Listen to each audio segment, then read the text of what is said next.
մեր խոսքը բարձրացնելու, պահանջելու արդարություն, պահանջելու արդար դատավարություն։ Պարոն Ալեքսանյան, հաշվի առնելով օրինաչափությունը, որ սովորաբար իշխանությունները չեն ընկրկում եւ շարունակում են իրենց, այսպես ասած, գործողությունները, ինչ եք պատրաստվում անել, արդյոք որևէ պահի ակնկալում եք, որ Սամվել Կարապետյանը ազատ կարձակվի։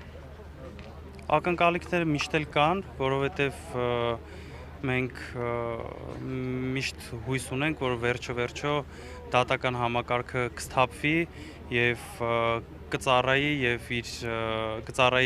հանուն Հայաստանի Հանրապետության եւ իր երթումը կկատարի այնպես, ինչպես որ կարգն է, կծառայի հանուն Հայաստանի Հանրապետության, հանուն Հայաստանի քաղաքացու եւ մեր ժողովրդի։ Շնորհակալ։ Ես եմ շնորհակալ։